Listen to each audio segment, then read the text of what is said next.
सियासतदान अवाम से राब्ता नहीं रखेंगे तो वहां जिस अंदाज से रेजिस्टेंस हुआ, खौफ करना चाहिए ना, सीखना चाहिए। कहां सीखेंगे भाई हम? अगर कश्मीर से नहीं सीखेंगे, आज़ाद जम्मू और कश्मीर से नहीं सीखेंगे, अगर जो पाकिस्तान के हालात है उसमें नहीं सीखेंगे, जो बलूचिस्तान में परेशानी है उससे नहीं सीखेंगे, केपी में जो परेशानियां उससे नहीं सीखेंगे, तो सीखने का क्या हमने तय कर लिया है कि हम कुछ नहीं सीखना। अच्छा जी, मैं आपसे ये बात कहना चाहता हूं कि एक मैंने आपसे जिक्र किया हमूदुर रहमान कमीशन और कारगिल की रिपोर्ट के हवाले से, दूसरे मैं कहता हूं कि मैंडेट के हवाले से आपने बात की। फिर मैं आपसे ये कहता हूं कि हर चीज जब हम कानून की बालादस्ती की बात करते हैं, रूल ऑफ लॉ, तो इसके ऊपर कानून मईशत का भी चलता है। यानी फॉरेन इन्वेस्टमेंट पाकिस्तान में नहीं आएगा जब तक लोगों को यकीन नहीं हो कि आप रिकोडिंग हम पर नहीं कर देंगे। रिकोडिंग में आपने क्या किया? आपने इंटरनेशनल लॉ से हटकर, किसने कराया ये भी मैं खुल कर आपके सामने बताऊंगा किसने कराया, मगर इंटरनेशनल लॉ को छोड़कर आपने एक फैसला दे दिया। कानून की बालादस्ती नहीं थी वो, आपने फैसला दे दिया। नतीजा क्या हुआ? खाया पिया कुछ नहीं, ग्लास तोड़ा 12 ने, ये 12 बिलियन या 10 बिलियन का जुर्माना पड़ गया हमें, कुछ नहीं, एक पैसा नहीं आया। और दुनिया ऐसी है जो कानून के ऊपर दुनिया भी नहीं चलती। दुनिया ने क्या फैसला किया कि जो रिकोडिंग के जिन्होंने ठेका लिया था वो 30 साल में कितने पैसे कमाते, पाकिस्तान तुम 30 साल के पैसे दो। कमाल है, कोई फैसला, आप वकील हैं, किसी अदालत, कोई अदालत ऐसे फैसला कर सकती है, मगर हो गया। क्यों? आपके पैर नहीं है, आपके घुटने नहीं है, आप इंटरनेशनली बदनाम हैं, आपके यहाँ जमहूरियत नहीं है, आप पामाल करते हैं सब चीजों का, आप जुल्म करते हैं। आपने औरतों पर जिस तरह से जुल्म किया, आपने बच्चों पर जिस तरह से जुल्म किया। मैं पाकिस्तान के लिए दुआ करता था, अचानक जनाब गजा का मामला शुरू हुए तो मैं शर्मिंदा हुआ। अपनी ही नजरों में मैं अल्लाह ताला से मैंने पहले गजा की दुआ करनी शुरू की और फिर पाकिस्तान के मुतालिक। मगर जो जुल्म यहाँ पर हुआ, आपको मुशर्रफ साहब के मार्शल लॉ ने इतनी तकलीफ नहीं दी होगी जितनी आज, बगैर मार्शल लॉ के आपको तकलीफ, जितना जुल्म मुशर्रफ साहब के जमाने में नहीं हुआ जितना आज हो रहा है। मैं आपको बताता हूं, मैं लाहौर गया तो जाफरी साहब ने और सब लोगों ने मुझे बताया कि एक अजीब माहौल था। कराची में शायद वो माहौल नहीं देखा कि हर घर में एक एक चीज तोड़ी गई, बार बार आकर तोड़ी गई। अगर बच्चे थे घर के अंदर तो खास तौर पे वो कौन सा बट था जिसने गाड़ियां तोड़कर मशहूर किया अपने आप को, गुलू बट। तो पंजाब के अंदर, लाहौर के अंदर खास तौर पर 4-4, 5-5 मरतबा गए, हर बच्चों के होते हुए बच्चों को डराने के लिए हर चीज, शीशे की चीज तोड़ी। उमर डार के यहाँ और रेहाना डार के यहाँ मैं गया तो किराए का फर्नीचर, ये करोड़पति बिजनेसमैन है, किराए का फर्नीचर, पता चला जी 5 मरतबा आकर हर चीज तोड़ कर गए। ये कौन करा रहा है? किसके पास इतनी ताकत है? जिनको आपने ताकत दी उनके पास तो इतनी ताकत, उनको तो जेलों में रखा हुआ है, उनको तो हुकूमत नहीं दी गई। ये झूठी ताकत, ये कराची से जीते हुए एमक्यूएम के लोग, कोई जीता है यहां से कराची से एमक्यूएम जीत सकती है? उनको वहां भेज दिया तो क्या कानून बनाएंगे? वो ऐसी कानून बनाएंगे जो धांधली, जिसके एमक्यूएम के जुल्म से ये शहर निकला है, अब ये मुख्तलिफ अंदाज से दूसरा जुल्म कर रहे हैं। पहले वो हथियार वाला करते थे, अब ये दूसरे लोगों के साथ मिलकर वही जुल्म कर रहे हैं। अच्छा जी, मैं आपके सामने ये कहना चाहता हूं कि एक तो मैंने ये कहा हमूदुर रहमान कमीशन रिपोर्ट पर, और मैं आपके सामने एक और बात कहना चाहता हूं, पहले भी कही मगर पब्लिश नहीं होती। मैंने ये कहा कि हम सब लोगों ने बहुत सारी चीज़ों पर पर्दा डाला क्योंकि मेरा मुल्क है, मशरक़ी पाकिस्तान अलग हो गया। मैं हसीना वाजिद साहिबा को मिला बाकू में भी, मैंने उनसे भी कहा कि हालात बेहतर हो सकते हैं। खैर, जो उनसे बात हुई वो मैं यहाँ कह नहीं पाऊंगा, मगर मैं आपसे ये कहता हूँ कि सिविलियन हुकूमत ने, मैं खिराज तहसीन पेश करता हूँ एक मामले पर भुट्टो साहब को, कि भुट्टो साहब ने हमूदुर रहमान कमीशन की रिपोर्ट पब्लिश नहीं की। उन्होंने पर्दा डाला कि हमारी फौज से जो गलतियां हुई होंगी उनको हम पब्लिश नहीं करते, उन्होंने पर्दा डाला। मगर आपने उनके साथ क्या किया? लटका दिया उसको। कितना जुल्म है कि सिविलियन हमेशा पर्दा डालते रहे। सिविलियन हुकूमतें जितनी आई हैं जिसके अंदर जो इंटरफेरेंस हुई, उसके अंदर भी हर हुकूमत ने पर्दा डाला। पीटीआई ने पर्दा डाला, पीडीएम ने पर्दा डाला। आज भी सिविलियन हुकूमत मालकी करती है कि जो कुछ एजेंसीज कर रही हैं, تو میں خراج تحسین پیش کرتا ہوں وکلا کو اور 6 ججز کو جو کھڑے ہو گئے. ماشاءاللہ کیا بات ہے. جب امیدیں کم ہو جاتی ہیں تو اللہ تعالیٰ ایک روشنی کی کرن پھر سے چھوڑتا ہے. تو میں 6 ججز کو تعریف کرتا ہوں اور مجھے یقین ہے کہ وہ بھی کھڑے رہیں گے اور یہ جو قانون کی بالادستی ہے اس کے اوپر عمل کرائیں گے. مگر اب میں آگے آنا چاہتا ہوں. میڈیا کے حوالے سے آپ جانتے ہیں آپ کا منہ بند ہے, ہر ایک کا منہ بند ہے, مگر میں یہ کہنا چاہتا ہوں کہ میری یہ باتیں اگر پہنچا سکیں, کیونکہ ایک زمانہ تھا جب میں ریسیڈنسی میں تھا تو کبھی کبھی کوئی بات سن لیتا تھا, آ جاتا تھا, اب وہ امکان نہیں ہے. اب میں حل کی طرف جانا چاہتا ہوں, وچ از ویری امپورٹنٹ. دیکھیے یہ ساری باتیں تو ہو گئی, کیا ہو رہا ہے, کیا چاہتے ہیں ہم, رول آف لا چاہتے ہیں, اور آخر میں ہم خلاصہ میں پیش کر دوں گا کہ ہم 3 باتیں کیا چاہتے ہیں, ویری سمپل. مگر ایٹ دا سیم ٹائم میں حل کی طرف جانا چاہتا ہوں. اچھا جی, پہلا حل یہ ہے, پہلا حل سنتے جائیے, پہلا حل یہ ہے کہ کوئی حل نہیں ممکن جب تک آپ سٹیک ہولڈرز کو ٹیبل پر نہ لائیں. سٹیک ہولڈرز, زبانی نہیں, مہرے نہیں, پپٹس نہیں, سٹیک ہولڈرز. اور اس وقت 2 سب سے بڑے سٹیک ہولڈرز ہیں. ایک عمران خان, کیونکہ اس کو مینڈیٹ دیا ہے عوام نے, یہ فارم 47 والا مینڈیٹ نہیں ہے, مگر ان کو بھی اگر کوئی لوگ مینڈیٹ دے دیں کہ بھئی جو تم کرو گے بات اس کے اوپر ہم بھی کھڑے رہیں گے, تو وہ بھی بات کر سکتے ہیں. مگر سٹیک ہولڈر ٹیبل پر نہیں ہو تو فیصلہ نہیں ہوگا. مشرقی پاکستان ٹوٹ گیا وہ تو سب سے بری مثال ہے. یہ پاکستان خدا نہ خواستہ, میں کلیم کرنا چاہتا ہوں, یہ پاکستان ٹوٹ نہیں سکتا, توڑنے نہیں دیں گے. جو توڑنے آئے گا اس کے ہاتھ توڑیں گے, ہم توڑیں گے. یہ کیا بات ہوئی کہ آپ مڑ کر یہ کہتے ہیں جی پاکستان توڑنا. یہ ولی خان بیچارے یہاں حیدرآباد جیل میں تھے, حیدرآباد جیل میں ان کے اوپر غداری کا مقدمہ چل رہا تھا, اور اس غداری کے جیل کے مقدمے میں انہوں نے 40 پیج کی ایک رپورٹ لکھی, اپنی گواہی دی, اور اس کے اندر کہا کہ جی ہم پاکستان کے غدار نہیں ہیں, ہم پاکستان کے بچانے والوں میں سے ہیں. فیض احمد فیض حیدرآباد جیل میں گرفتار تھے, ان کے اوپر غداری کا مقدمہ چل رہا تھا. یہ تو بڑا خوش ہے. مولانا مودودی کے اوپر غداری کا مقدمہ چلا, پتہ نہیں کس کے اوپر, یہ عمران خان کے اوپر غداری کا مقدمہ. ایک ہی منطق رہ جاتی ہے کہ تم ملک اور قوم کے غدار ہو. اور کون سی آئیڈیالوجی جو آپ نے اپنے ذہن میں بنا لی ہے اس آئیڈیالوجی کے غدار ہو. کبھی آپ کو 9 مہینے مل جاتا ہے کھیلنے کے لیے, اب آپ کو حمود الرحمان کمیشن کی رپورٹ مل گئی ہے کھیلنے کے لیے. کوئی حد ہے یار. کیا عمران خان نے کہا ہے؟ عمران خان نے تو یہ کہا ہے کہ حمود الرحمان کمیشن رپورٹ پڑھ لو. آپ کی حکومت کی رپورٹ ہے, وہ عمران خان نے کہا پڑھ لو. کیا اس نے غداری کی؟ اس کے اوپر غداری کا سائفر میں اس کے اوپر غداری کا مقدمہ چل رہا ہے. آپ سب وکیل ہیں, یہ بتائیے منسٹر عہدہ حلف اٹھاتے ہیں, کیا اٹھاتے ہیں؟ منسٹر حلف اٹھاتے ہیں کہ جی اگر مجھے کوئی راز کی بات پتہ چلے میں پبلک نہیں کروں گا بغیر پرائم منسٹر کے پوچھے ہوئے, بغیر پرائم منسٹر کے پوچھے ہوئے.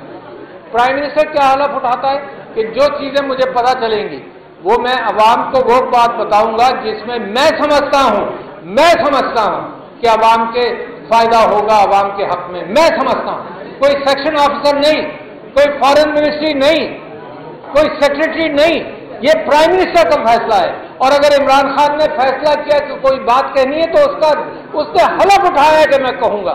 اس حلف کے اوپر آپ نے سائفر کیس کیا ہوا ہے اس کے اوپر. تو لہذا میں سمجھتا ہوں کہ ان سارے ہتھ کنڈوں کے بعد پہلی بات میں نے آپ سے کی کہ اسٹیک ہولڈر, کوئی ڈائلاگ ملک کے اندر بہتری نہیں آئے گی جب تک بات نہیں کرو گے. یہ کیا ضد ہے کہ نہ درگزر کر پاتے ہو اور کہتے ہو کہ معافی مانگ لو. اچھا اتنا ہی بڑا معاملہ ہے تو ملک کو تو تباہ مت کرو. اگر معاملہ صرف معافی کا ہی ہے, میرا منطق ہے, معاملہ اگر صرف معافی کا ہے تو معیشت تباہ کر دو گے تم معافی کے چکر میں, تم ملک کو تباہ کر دو گے. غریب تر ہوتا جا رہا ہے, اس کو تباہ کر دو گے کیونکہ معافی نہیں مانگی. یہ اپنی انا کہاں پہنچ گئی ہے کہ صرف معافی. دوسرے یہ کہ میں یہ کہتا ہوں کہ آدمی بیلکنی پر جائے, آدمی پرندوں کی طرح برڈز آئی ویو لے کے حالات کیا ہیں. اتنی جسارت تو کرو, اتنی عقل کا استعمال تو کرو کہ اوپر سے دیکھو تو صحیح کہ حالات کیا ہیں, پڑوسی کیا کہہ رہے ہیں, دنیا کیا کہہ رہی ہے, کتنی آپ کی بدنامی ہے. اور آپ گھوم کر یہ بات کہتے ہیں کہ جی جمہوریت ہائیبریڈ جمہوریت. ہمارا وزیر اعظم ایک بنا کاکڑ, بھائی ذرا سا 1 منٹ تھوڑی سی خاموشی, میں بھی آپ کے ساتھ بیٹھ کر گفتگو کروں گا چند منٹ بعد, ہے نا. تو وزیر اعظم بنا, وہ دنیا میں جا کر کہتا رہا کہ جی ہم ہائیبریڈ حکومت, ہم جمہوریت نہیں ہے. बड़े फख्र से कहता था, यार मेरे मुल्क को बदनामी किए चले गए, हर जगह बैठकर कहता था ये हाइब्रिड हुकूमत है, हम जमहूरियत के काबिल नहीं है। क्या सिकंदर मिर्जा साहब की किताब छपी है अभी, खावर मेहदी साहब ने, उसमें सिकंदर मिर्जा कहता है 58 में जब ये सदर बने, सदर बनते ही पहले दिन दूसरे दिन उन्होंने तकरीर की, उन्होंने कहा जी ये मुल्क जमहूरियत के काबिल नहीं है। क्यों जमहूरियत के काबिल नहीं है? क्योंकि अनपढ़ है। पहले हम चलाएंगे, उसके बाद जब ये समझ लेंगे तब जमहूरियत आएगी। अच्छा, अब तक आपने क्या किया? 2 करोड़ 62 लाख बच्चे बाहर हैं स्कूलों के, आपने पढ़ने भी नहीं देना ताकि जमहूरियत, आपकी मंतिक से जमहूरियत कभी आए ना। तो लिहाजा मैं कहता हूं बर्ड्स आई व्यू, जरा से ऊपर होकर सोचें। तो तीसरे ये कि माजी से सीखें, अपने किसी को तो कहें कि माजी पढ़ ले, अगर आप नहीं पढ़ पाते तो किसी को कह दो भाई किताब पढ़ के खुलासा बता दो मुझको, ये तो हो सकता है ना, किताब पढ़कर खुलासा बता दो, मेरे पास वक्त नहीं है, मैं मुल्क के दिफा के अंदर मसरूफ हूं, किताब पढ़ कर खुलासा बता दो, वो भी तैयार नहीं आप। तीसरी बात यह कि मैं आपसे ये कह रहा हूं कि इमरान खान की एक डेफिनेशन अपने मुताल्लिक है और मैं भी यही समझता हूं कि हम ऑप्टिमिस्ट हैं, हम कभी पेसिमिस्ट नहीं हुए। मगर इस वक्त मैं क़यादत से ये अपील करता हूं, कहाँ गए अली मोहम्मद खान साहब, ये सब लोग जो यहाँ बैठे हैं, मैं क़यादत से अपील करता हूं कि इस ऑप्टिमिज्म के बीच में एक पॉसिबिलिस्ट बने, पॉसिबिलिटीज के ऊपर तवज्जो दें कि कहाँ से रास्ते मिलेंगे और कहाँ से होगा। बगैर रेजिस्टेंस के नहीं होगा, ये मुझे मालूम है, मेहनत किए बगैर नहीं होगा। इसके बगैर नहीं होगा कि आप तैयार हो जाएं रूल ऑफ लॉ के लिए। ये रूल ऑफ लॉ की जद्दोजहद नई नहीं है, सुकरात के ज़माने से, मेरे नबी सल्लल्लाहु अलैहि वसल्लम के ज़माने से आज तक चल रही है, आपका फ़र्ज बनता है। तो 5वें ये कि पोलराइजेशन ख़त्म करेगा, कौन ख़त्म करेगा? इमरान खान ने पोलराइज नहीं किया है, ये चोर एक तरफ, ये बदमाश एक तरफ, ये गासिब एक तरफ, ये जुल्म करने वाले एक तरफ, ये जालिम एक तरफ, और एक तरफ कौम है। पोलराइजेशन उस एलीट कैप्चर की वजह से हुआ है जो क्रीम खाती रही है और गरीब को कुछ नहीं मिला, और IMF के हथकंडों में फिर अब फंसेंगे हम। तो लिहाजा पोलराइजेशन खत्म करें, कौन करेगा? आप ही की तरफ से होगा। तीसरे ये कि जज्बात को छोड़ें, मैं कुरान से गवाही दे चुका हूं, मेरे नबी सल्लल्लाहु अलैहि वसल्लम की सीरत से गवाही दे चुका हूं कि अगर मसला फंस गया है तो दरगुजर करके आगे निकलो। कौम का मामला है यार, कौम को क्यों टांग रहे हो तुम? कौम का मामला है, दरगुजर करो। सिर्फ माफी का ही मामला है ना, अना का मामला है। आगे चलो, माफी करो, दरगुजर करो, जो करना है करो, मगर जोड़कर चलो। मईशत बेहतर नहीं होगी बगैर अवाम के मैंडेट के। आपने देख लिया कि आजाद कश्मीर में क्या हुआ, आपने देख लिया कि वही चोरों को दोबारा ट्राई करते जाओ, पहली ट्राई, दूसरी ट्राई और तीसरी ट्राई, तो मामला सही नहीं होंगे। और फिर आखिरी चीज मेरी मशवरे की है, और कोई काश ये मेरी तकरीर उन तक पहुंचा दे कि फिर आखिर में फिर जूम इन करो। मैंने कहा था ऊपर जाओ, ऊपर से देखो, इन चीजों स्टेक होल्डर्स को बुलाओ, सारी चीजें सीखो, फिर जूम इन करो कि कहां से मामला ठीक होगा और उसके ऊपर अमल करो। तो लिहाजा मैं आपसे ये कहना चाहता हूं कि एक कैफियत यह है कि best alternative to the negotiated settlement क्या होगा और worst alternative to negotiated settlements क्या हो सकते हैं। वर्स्ट ऑल्टरनेटिव में मुल्क का हाल बहुत खराब है, गुर्बत बहुत बढ़ी हुई है, कुछ भी हो सकता है। आर्मी की रेपुटेशन को नुकसान पहुंचाया है करंट क़यादत ने, आर्मी मेरी भी है। शोहदा को आपको यकीन दिलाता हूं, ये सिर्फ कहने की बात नहीं है।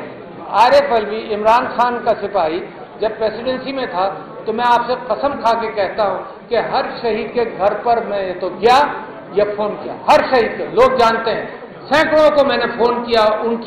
उनकी बीवियों के साथ, शहीदा की बीवी अगर फोन पर बात करती थी तो वो रोती थी और मैं रोता था, अगर माँ बात करती थी, माँ रोती थी तो मैं रोता था।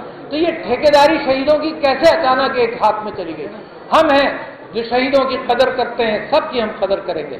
और आखिर के अंदर मैं चाहता हूं कि एक चीज पर आप मुत्तफिक हो जाएं और मेरे साथ साथ इस गुफ्तगू के अंदर इसको क्लोज करें। मैंने आपको मसाइल बताए, मैंने आपको इश्यूज बताए, मैंने आपको ये बताया कि किस तरह से हम इंसाफ चाहते हैं, मगर मैं क्लोज करना चाहता हूं कि कानून की हुक्मरानी कायम करो। पहली डिमांड, कानून की हुक्मरानी कायम करो। मेरे साथ कहें, कानून की हुक्मरानी कायम करो, कानून की हुक्मरानी कायम करो। इमरान खान को रिहा करो। ये दूसरी डिमांड, कानून की हुक्मरानी कायम करो, इमरान खान को रिहा करो। और तीसरी बात क्या है, क्योंकि रास्ता कहां से मिलेगा? मैंडेट वापस करो। कोई चारा नहीं, कोई ऑल्टरनेट नहीं, मुल्क को बचाना है, यही रास्ता है। ये कम अक्ली की बातें हैं कि बात ना करो, बात करने के लिए नखरे। मैंने तो कई जगह पर ये कहा कि अगर मेरा जाती मामला होता तो मैं कहता नहीं बात करनी, नहीं बात करो। ये मेरा मुल्क है, इस मुल्क के लिए तो मैं जिल्लत अख्तियार करूं, मेरे साथ जो कुछ भी हो, उसके बावजूद मैं कहता हूं कि बातचीत का रास्ता अभी भी खुला हुआ है, कुछ नहीं बिगड़ा। बिगड़ा बहुत कुछ है, मगर ये रोने की जरूरत नहीं है। मैंने तो ये कहा था कि चोरी चकारी की राख पर हम नहीं इमारत कायम कर देंगे। तुम जुल्म और ज्यादती करो, उसके बावजूद हम इंसाफ का निजाम लेकर आएंगे। इमरान खान बदला लेने वाला नहीं है, इमरान खान खड़ा है, वो किसी के साथ कोई डील नहीं करेगा जब तक कौम का मैंडेट वापस नहीं मिल जाता। तो इमरान खान को राहत दो। जिनको मारा पीटा गया, मगर इकबाल नहीं करता कोई भी कि किसने किया। फिर वो कहां से बरामद हुआ? एक झूठ के पीछे बहुत सारे झूठ बोलने पड़ते हैं। वो बरामद कहां हुआ? आजाद कश्मीर। और आपने कह दिया ये हमारी टेरिटरी नहीं है। आप तसव्वुर करें कि इंटरनेशनल कॉम्प्रोमाइजेज में, इंटरनेशनल पोजिशनिंग में आप ये कह रहे हैं कि वो हमारी टेरिटरी नहीं है। वहां रिजीम चेंज आपने कर दिया, एक नहीं दो किए। जब इमरान खान के फेवरेट की हुकूमत थी वहां पर, उसको गिराया गया, फिर उसके बाद इंतखाबात में गिराया गया। तो नतीजा क्या हुआ? जब सियासतदान अवाम से राब्ता नहीं रखेंगे तो वहां जिस अंदाज से रेजिस्टेंस हुआ, खौफ करना चाहिए ना, सीखना चाहिए। कहां सीखेंगे भाई हम? अगर कश्मीर से नहीं सीखेंगे, आजाद जम्मू और कश्मीर से नहीं सीखेंगे, अगर जो पाकिस्तान के हालात है उसमें नहीं सीखेंगे, जो बलूचिस्तान में परेशानी है उससे नहीं सीखेंगे, केपी में जो परेशानियां उससे नहीं सीखेंगे, तो सीखने का क्या हमने तय कर लिया है कि हम कुछ नहीं सीखना। अच्छा जी, मैं आपसे ये बात कहना चाहता हूं कि एक मैंने आपसे जिक्र किया हमीदुर रहमान कमीशन और कारगिल की रिपोर्ट के हवाले से, दूसरे मैं कहता हूं कि मैंडेट के हवाले से आपने बात की। फिर मैं आपसे ये कहता हूं कि हर चीज जब हम कानून की बालादस्ती की बात करते हैं, रूल ऑफ लॉ, तो इसके ऊपर कानून मईशत का भी चलता है। यानी फॉरेन इन्वेस्टमेंट पाकिस्तान में नहीं आएगा जब तक लोगों को यकीन नहीं हो कि आप रिकोडिंग हम पर नहीं कर देंगे। रिकोडिंग में आपने क्या किया? आपने इंटरनेशनल लॉ से हटकर किसने कराया? ये भी मैं खुल कर आपके सामने बताऊंगा किसने कराया, मगर इंटरनेशनल लॉ को छोड़कर आपने एक फैसला दे दिया।